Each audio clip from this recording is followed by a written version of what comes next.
여러분 요즘 어떤 노래를 즐겨 들으십니까?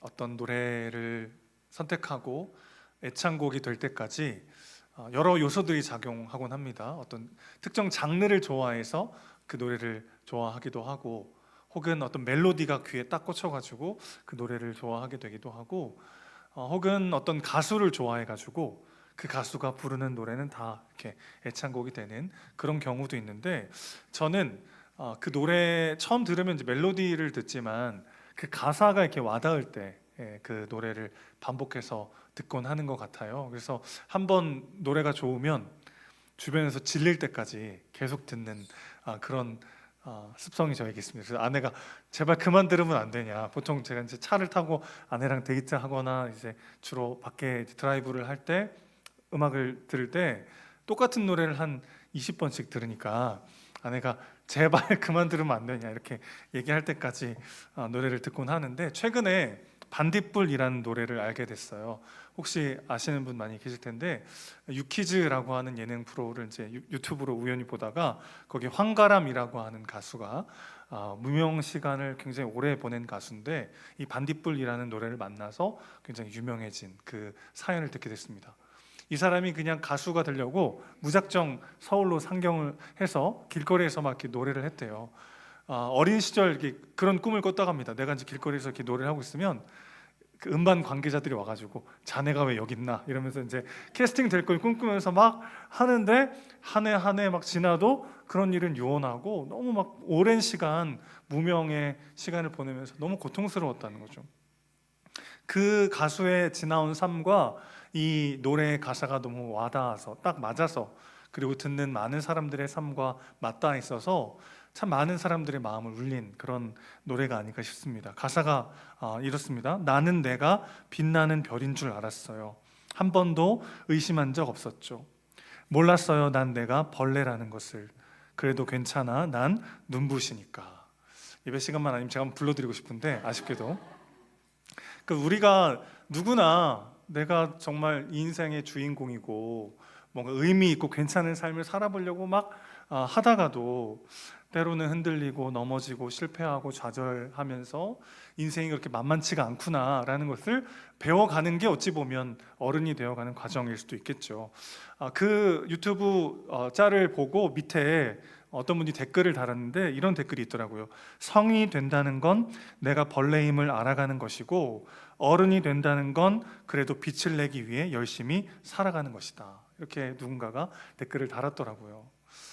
개똥벌레인 줄 알았는데 반딧불로 쓰임받는 인생이 되기도 하고, 하늘의 별인 줄 알았는데 그냥 내가 벌레에 지나지 않구나, 그렇게 느끼기도 되는 여러 가지 상황들이 복잡하게 얽히고 설킨 것이 인생 아니겠습니까?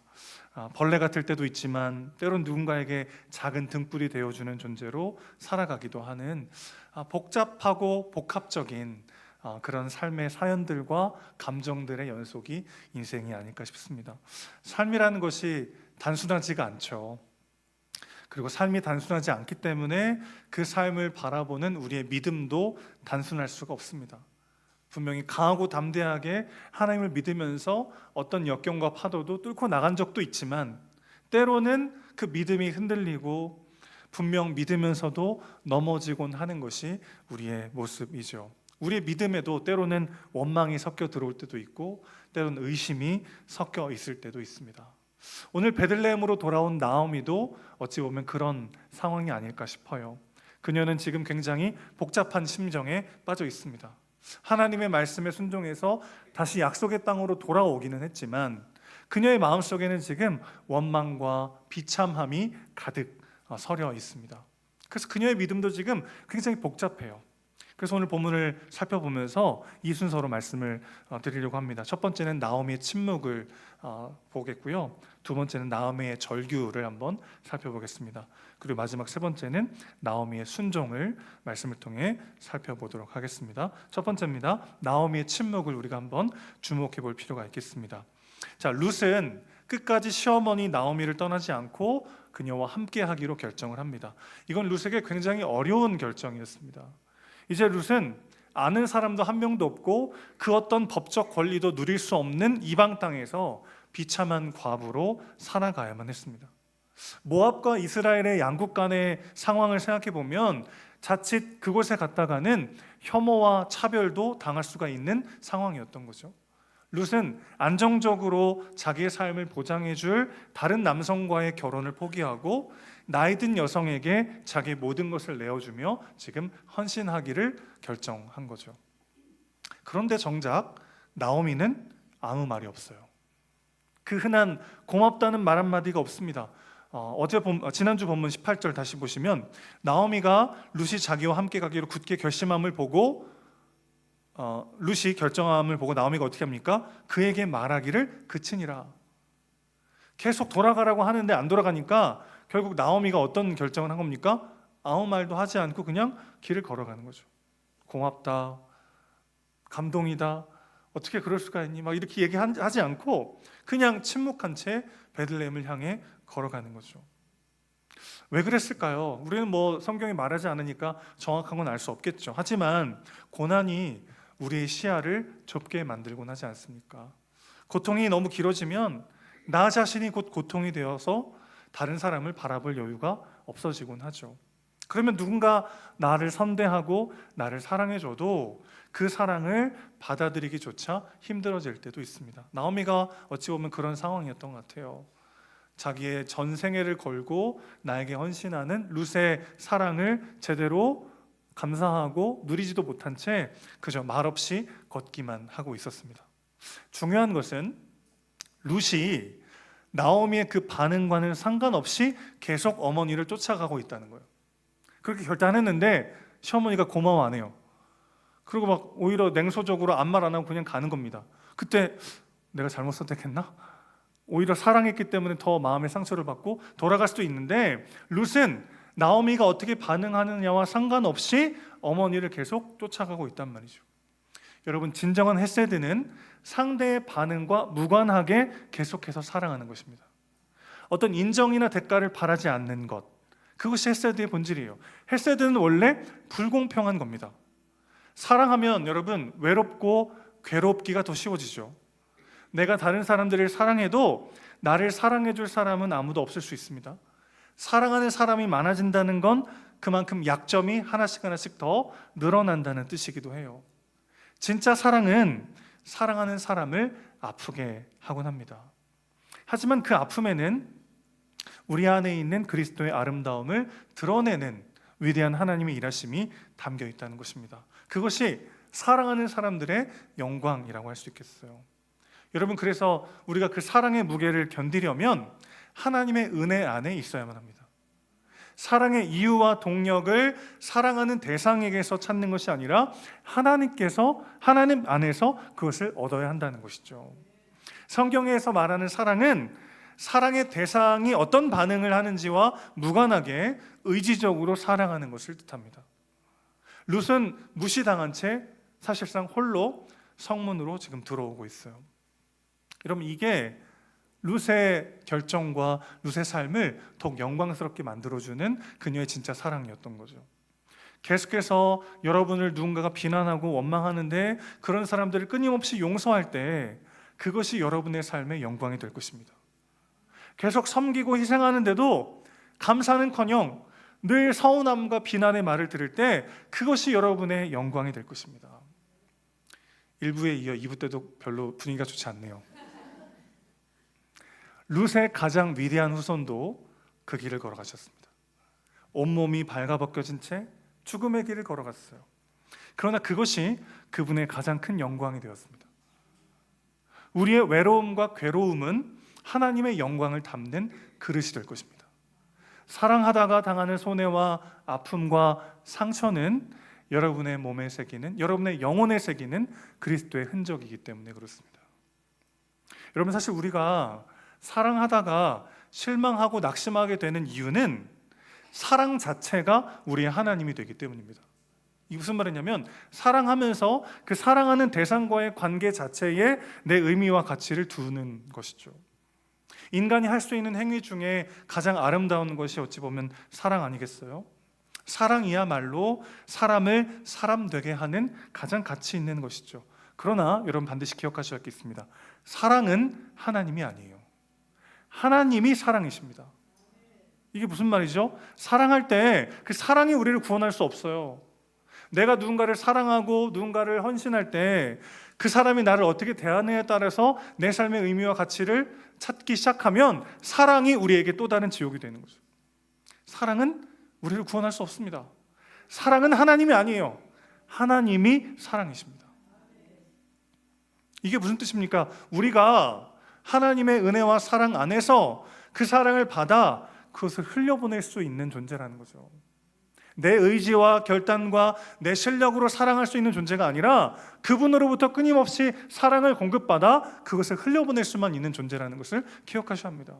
근데 우리는 사랑 자체를 더 숭배할 때가 있어요. 내가 이렇게 사랑하면 언젠가는 그 사람이 변하겠지. 내가 이렇게 섬기면 언젠가는 그 사람도 나에게 고마워할 거야. 내가 이렇게 사랑하고 섬기면 언젠가는 좋아지고 좋은 날이 올 거야. 이게 사랑을 숭배하는 우리의 우상 숭배인 거죠. 여러분, 다시 한번 강조하고 싶어요. 사랑은 하나님이 아닙니다. 하나님이 사랑이십니다. 누군가를 사랑하고 섬긴 다음에 우리는 하나님께로 돌아가야 합니다. 그분 안에 다시 한번 나에게 공급되는 은혜와 사랑이 있는가, 그것을 누리고 채우고 그것을 흘려보내는 방식으로 살아가고 있는가, 우리는 돌아봐야 하는 것이죠. 사랑이 우리를 구원할 수 없어요. 게다가 우리에게는 사랑할 능력이 없습니다. 하나님 안에서 받은 은혜와 사랑을 흘려보낼 수만 있습니다.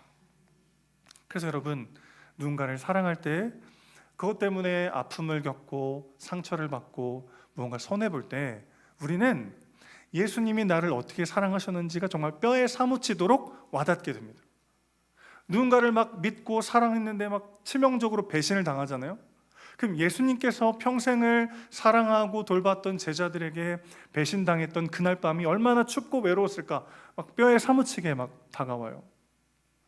대가 없이 누군가를 사랑했는데 그가 내 뒤통수를 칠 때, 끊임없이 나를 사랑하시고 무조건적으로 나를 도와주시고 나와 함께 하셨던 하나님의 사랑을 잊어버린 채 나에게 안 주신 것, 나에게 허락하지 않으신 것 때문에 원망하고 불평하는 나의 모습을 아시면서도 끝까지 사랑하시는 그분의 사랑이 정말 가슴에 사무치듯 실제가 되어 우리 마음에 다가오게 되는 거죠. 사랑하면서 우리가 얻는 가장 큰 유익은 내가 사랑하는 대상이 변화되는 게 아니더라고요. 하나님이 나에게 어떤 사랑을 주셨는지가 정말 뼈에 사무치게 와닿는 거죠. 그냥 머리로만 알았던 하나님의 그 사랑을 내가 누군가를 사랑하다가 손해당하고 상처받고 뭔가를 잃어버렸을 때 그분께서 나를 위해 흘리신 대가가 얼마나 깊고 얼마나 큰가가 우리는 제대로 인식되기 시작하는 거죠. 그래서 사랑하는 사람들이 얻는 가장 큰 유익은 하나님의 사랑에 눈을 뜨는 것입니다.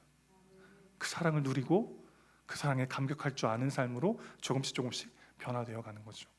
또 한 가지 유익은요, 사랑할 때 사랑하며 아파하고 흔들리는 또 다른 사람에게 위로를 받게 되어 있습니다. 여러분, 이제 2장 3장 가면 룻이 드디어 보아스를 만나잖아요. 보아스가 룻을 처음부터 선대합니다. 왜 그랬을까요? 룻이 이뻐서? 그것도 물론 좀 그럴 수 있을 것 같은데, 룻이 시어머니를 선대하고 그녀에게 사랑하는 것을, 그게 얼마나 큰 희생인지를 보아스가 알아요.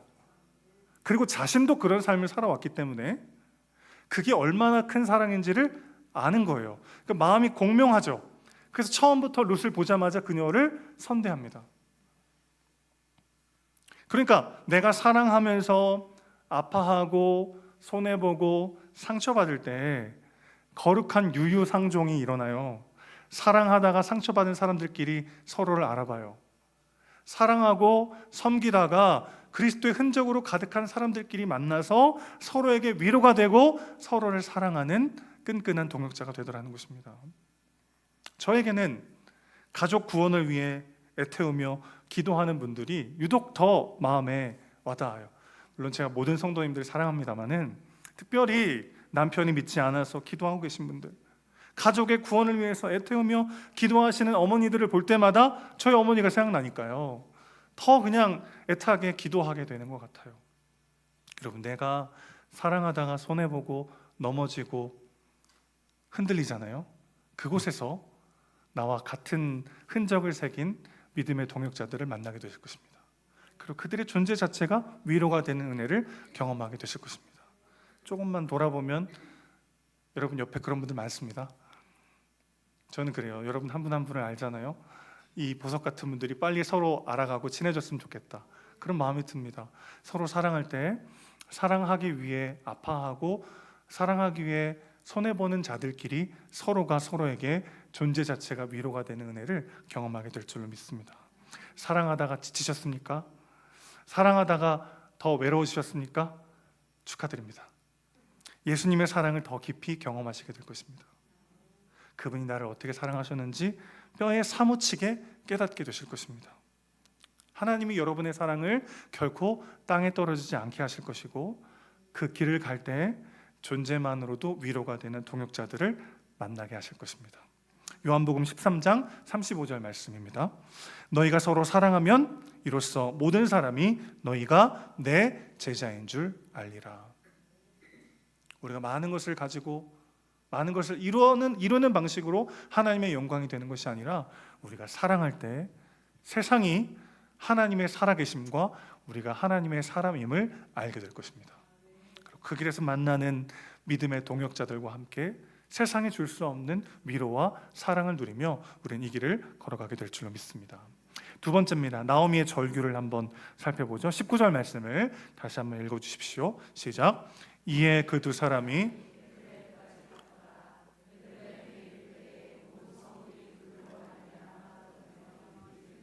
이가 나오미냐 하는지라. 베들레헴에 이제 나오미와 룻이 들어갔습니다. 그때 온 성읍 사람들이 나와서 막 서로 수군수군대기 시작했어요. 그런데 19절에 온 성읍이 떠들며라고 표현된 단어의 주어가 여성 복수형이에요. 이게 왜 중요하냐면, 여러분 히브리어는 그 무리 중에 남자가 한 명이라도 껴있으면 주어를 남성형으로 쓰게 되어 있습니다. 근데 지금 여성 복수형으로 썼다는 얘기는 무슨 말이에요? 지금 나오미와 룻이 베들레헴에 들어간 그때에 나왔던 사람들 중에 누구만 있었다는 겁니까? 여성들만 있었다는 거예요. 성읍 안에 여성들만 있는 시간을 골라서 나오미가 들어간 겁니다. 왜 그랬을까요? 남자들이 있는 시간에 갔다가는 이방국 적대국이었던 모압에서 생활한 것도 모자라서 거기서 며느리를 얻어가지고 온 나오미를 가만두겠습니까? 엄청난 비난과 손가락질을 당할 것이 뻔하기 때문에 나오미는 남자들이 성읍이 없을 때를 택해서 들어간 거예요. 남자들이 지배하는 세상에서 적대국 모압에서 며느리를 데려왔다는 이 비난과 손가락질을 감내할 자신이 없었기 때문에 그녀는 여성들만 있는, 아무도 주목하지 않는 그 시간대를 골라 거기에 들어갔던 거죠. 나오미가 선택한 때는 그러니까 어떤 때입니까? 남자들이 바쁠 때, 성읍에 없을 때, 남자들이 언제 유월절 제사를 드리러 떠나고 언제 돌아오는지를 분명 알았을 겁니다. 그렇게 아무도 나를 주목할 수 없을 때 조용히 들어가려고 한 거죠. 그런데 오늘 본문 22절 마지막 부분을 보면 하나님은 이때를 뭐라고 지금 이야기하고 계시냐면 보리 추수를 시작할 때라고 이야기하고 계십니다. 여러분, 나오미가 생각한 때는 어떤 때예요? 남자들이 없는, 그 상대적으로 덜 주목받을 수 있는 수치스럽고 부끄러운 나의 모습을 가릴 수 있는 그런 때라고 생각했지만, 하나님은 그때가 바로 추수를 시작할 때라고 말씀하고 계시죠. 추수를 시작할 때가 왜 중요하냐면 그때 바로 보아스를 만나고 모든 것이 회복되는 때이기 때문입니다. 그리고 하나님은 지금 이때가 어떤 때라는 거예요? 하나님의 회복이 시작되는 때라고 지금 말씀하고 계신 거죠. 여러분, 나의 때와 그분의 때는 다릅니다. 여기에 우리 소망이 있는 거죠. 내가 볼 때 이제 다 끝났고 이제 절망적이고 넘어질 수밖에 없는 시간이라고 생각될 때도 하나님은 그 시간까지 사용하셔서 우리 삶을 완성하실 수 있는 전능하신 우리 하나님이신 줄로 믿습니다. 여러분의 때는 어떤 기준으로 결정되고 있습니까? 하나님의 시선과 그분의 선포가 우리 인생의 진정한 때임을 기억하는 우리가 되시기를 주님의 이름으로 축원합니다. 우리 계속해서 20절, 21절 보실까요? 나오미가 이제 자기를 향해 수군수군대는 동네 여인들에게 이렇게 절규합니다. 20절, 21절 읽어주십시오. 시작. 나오미가 그들에게 이르되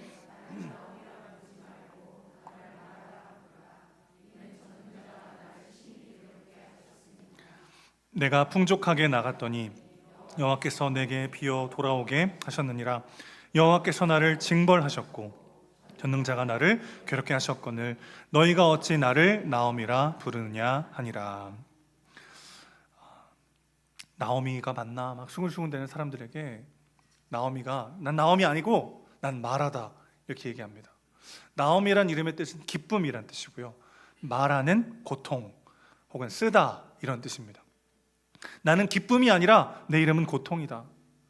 내 인생은 이제 텅 비었다. 내겐 아무것도 없다. 그녀가 지금 이렇게 이야기하고 있는 거죠.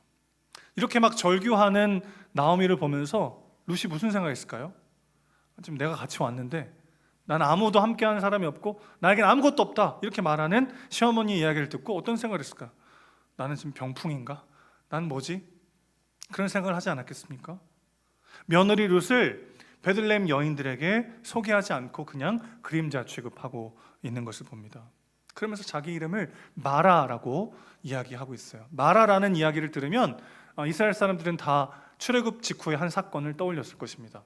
출애굽을 한 지 얼마 지나지 않아서 광야를 걸어가는데 물이 그만 다 떨어졌어요.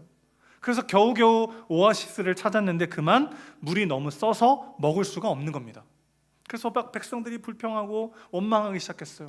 모세를 막 원망하자 모세가 기도합니다. 그때 하나님이 한 나무를 가리키시죠. 그 나무를 던져 넣었더니 그 마라의 쓴물이 단물로 변했던 일이 있었습니다. 자, 나오미는 지금 그 얘기를 하고 있는 거죠. 내 인생은 마라와 같다. 여호와께서 나를 텅 빈 인생으로 만드셨고 나를 벌주시고 징계하셨다고 지금 이야기하고 있어요. 그러나 여러분, 나오미는 지금 그림자 취급하고 있었지만 나오미 옆에는 누가 있습니까? 룻이 있어요.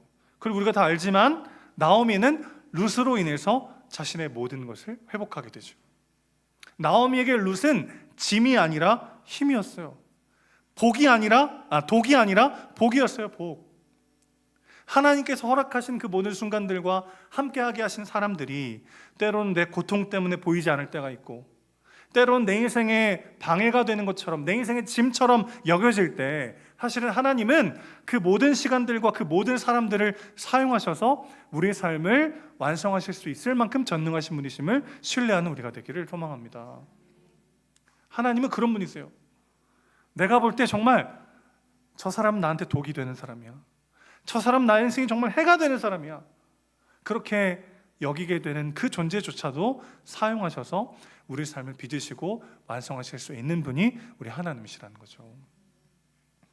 야곱이라고 하는 사람도 오늘 나오미가 고백한 것처럼 텅 빈 인생이 되어서 도망친 적이 있습니다. 아버지와 형을 속이고 장자의 명분을 속여 빼앗아서 형 에서가 너무 화가 나가지고 아마 그랬던 것 같아요. 이렇게 나가서 막 아버지만 돌아가시면 내가 동생을 죽여버리겠다, 자기 막 너무 화나니까 막 얘기했던 것 같아요. 그거를 어머니 리브가가 우연히 듣게 됩니다. 그래서 이랬다가는 아들 둘을 다 잃게 생겼으니까 야곱을 자기 오빠죠, 야곱에게는 외삼촌 라반의 집으로 보내게 되죠. 근데 그 라반의 집에서 야곱이 고생을 합니다. 이 라반이라는 사람이 얼마나 교활하고 이기적인지 품삯을 글쎄 10번이나 바꿔요. 10번. 계속 야곱을 착취하고 노동력을 착취하고 야곱의 목숨까지 빼앗으려고도 하는 정말 교활하고 이기적인 사람이 이 라반입니다. 그런데 여러분, 이 라반 때문에 야곱의 인생이 어떻게 된지 아세요? 결국 다시 약속의 땅으로 돌아오게 된 건 이 라반의 이기심과 탐심 때문이었습니다.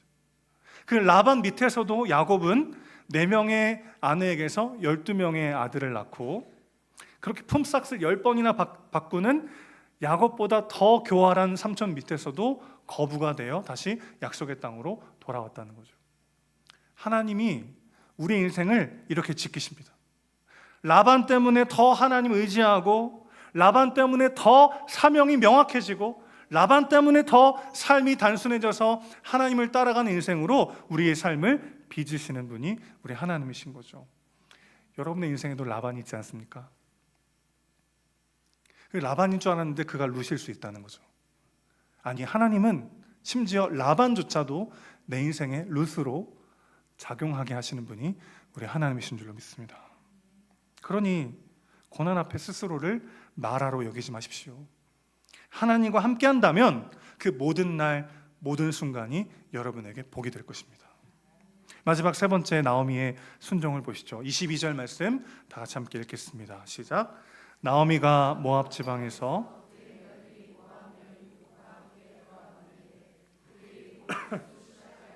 베들레헴에 이르렀더라.